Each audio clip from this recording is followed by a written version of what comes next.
మన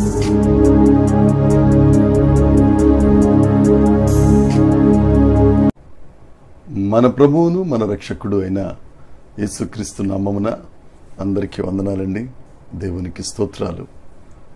కృపగలిగిన దేవుడు, ఆశీర్వాదములకు కారణభూతుడైన దేవుడు, గొప్ప తండ్రి మనల్ని ప్రేమించి మనకు అనుగ్రహించిన ఈ నూతన దినాన్ని బట్టి సమస్త మహిమ ఘనత ప్రభావములు యేసయ్యకే చెల్లునుగాక.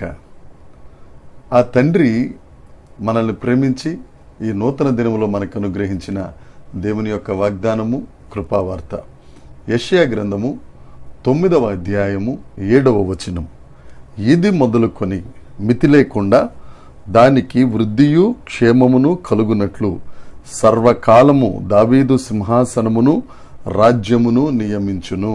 దేవునికి స్తోత్రం కలుగునుగాక, దేవునికి మహిమ కలుగునుగాక. ప్రభునందు ప్రియమైన దేవుని పిల్లలారా, మన దేవుడు మనకు అనుగ్రహిస్తున్న వాగ్దానం, దానికి అన్న దగ్గర మీ పేరు పెట్టుకోండి, దానికి మితి లేకుండా వృద్ధియు క్షేమమును కలుగును. వృద్ధిని క్షేమమును అనుగ్రహించే గొప్ప దేవుడు, సామర్థ్యమును వృద్ధిని అనుగ్రహించే గొప్ప దేవుడు యేసుక్రీస్తు ప్రభు సూటిగా ఈ దినాన్న నీతోనే మాట్లాడుతున్నాడు. అనేకులు అభివృద్ధి కొరకు, క్షేమం కొరకు ఎప్పుడూ పాకులాడుతూనే ఉంటారు. ఊహ తెలిసింది మొదలుకొని ప్రభునందు నిద్రించే వరకు వృద్ధి కలగాలని, నేను క్షేమంగా ఉండాలి, నా కుటుంబం క్షేమంగా ఉండాలి, సంఘం క్షేమంగా ఉండాలని క్షేమం కొరకు తాపత్రయపడతానే ఉంటారు. ఆ దేవుడే ఈ దినాన్న మనకు వాగ్దానం చేస్తున్నాడు. మితి లేకుండా వృద్ధిని, క్షేమమును నేను నీకు కలుగజేస్తాను. ఎందుకంటే దావీదు కుమారుడైన యేసుక్రీస్తు ప్రభు సింహాసనాసీనుడై ఉన్నారు. ఈ వాగ్దానం యెషయా గ్రంథంలో రాయబడింది. యెషయా గ్రంథంలో చాలా వాగ్దానాలు ఉన్నాయండి, అవన్నీ మన కొరకే. అయితే క్రొత్త నిబంధనలో ఒక మాట, ఆ వాగ్దానములన్నీ యేసుక్రీస్తులో అవునన్నట్టుగా ఉన్నాయి. యేసయ్య నీలో ఉంటే వాగ్దానాలన్నీ మనలో అవును ఆమేన్ అన్నట్లుగానే మితి లేకుండా వృద్ధి, క్షేమమును, ఆశీర్వాదమును దేవుడు అనుగ్రహిస్తారు. ప్రతికూల పరిస్థితులున్నా, ప్రతికూల వాతావరణం ఉన్నా దేవుడు తన ఆసక్తితో మనల్ని మితి లేకుండా ఆశీర్వదించడానికి ఇష్టపడుతున్న దేవుడు. కాబట్టి దేవుని యందు ప్రియమైన వారలారా, వృద్ధి లేదని, క్షేమం లేదని, ఆశీర్వాదం లేదని ఎంతకాలం నుంచో నేను ప్రార్థన చేస్తున్నానండి, కించిత్ అభివృద్ధి కూడా నా బ్రతుకులో లేదండి అని అనుకుంటున్నావా? దేవుడు ప్రమాణం చేసిన తరువాత 100 సంవత్సరాలు వచ్చిన అబ్రహాం గారు ఆశీర్వదించబడ్డారు. స్త్రీ ధర్మం ఉడిగిపోయిన శారమ్మ గారు తల్లి అయ్యారు. వారి సంతానమే ఇప్పుడు ప్రపంచమంతా వ్యాపించి ఉన్న ప్రతి జనాంగం ఆయన విశ్వాసులకు తండ్రి అయిపోయారు.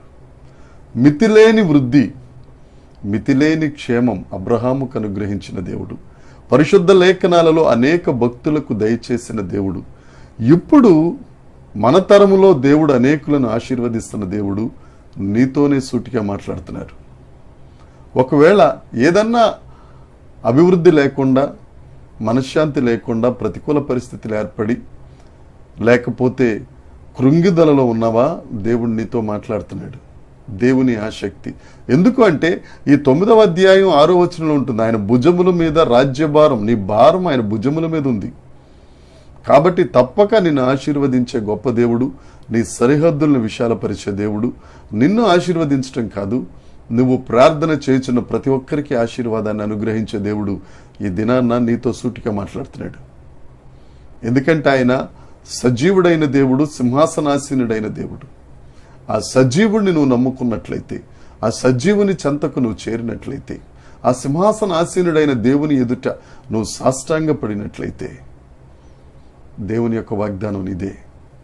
మితి లేకుండా వృద్ధి, మృతి లేకుండా క్షేమం. దానికోసం నువ్వు అటు ఇటు తిరగక్కర్లేదు, వెంపర్లాడక్కర్లేదు, బెంగబెట్టుకోక్కర్లేదు. నీలోనే యేసయ్య ఉన్నారు. వాగ్దానాలన్నీ నీయే, నీలో అవునన్నట్టుగా ఉన్నాయి. నీవు ఆశీర్వదించబడి అనేకులకు ఆశీర్వాదకరంగా ఉండి దేవుని నామమునకు మహిమ తీసుకొచ్చే ఒక సాధనంగా దేవుడు నిన్ను ఆశీర్వదించునుగాక. దేవుడి మాటలు దీవించునుగాక. ప్రార్థన చేసుకుందాం. పరలోకమందున్న మా తండ్రి, మా ప్రభువా, గొప్ప దేవుడా, మీకు స్తోత్రం. ఈ దినాన మీరు మాకు ఇచ్చిన వాగ్దానం, మితి లేకుండా వృద్ధి, మితి లేకుండా క్షేమమును అనుగ్రహిస్తానన్నావు. దేవ, మాట ఇచ్చిన దేవుడవు, నమ్మదగిన దేవుడవు, మాట తప్పని దేవుడవు, వాగ్దానములను నెరవేర్చు దేవుడవు ప్రభువా. దేవ, నీ మాట మేము నమ్ముతున్నాం. దేవ, నీ ఉంటే చాలయ్యా, అన్నీ ఉన్నట్టే. కనుక మితిలేని అభివృద్ధి మాలో ఉంది, మృతిలేని క్షేమం మాలో ఉంది. కనుక మమ్మల్ని నాయన నువ్వు అభివృద్ధి పరిచినందుకు, ఆశీర్వదించినందుకు నిన్ను స్తుతిస్తున్నాం. సమస్త మహిమ, ఘనత, ప్రభావములు మీకు మాత్రమే ఆరోపిస్తూ యేసుక్రీస్తు నామమున ప్రార్థించి అడిగి వేడుకొనుచున్నాము తండ్రి. ఆమేన్, ఆమేన్. దేవుని కృప మనందరికీ తోడే ఉండునుగాక. దేవుడు మిమ్మల్ని అందరినీ దీవించునుగాక. ఆమేన్.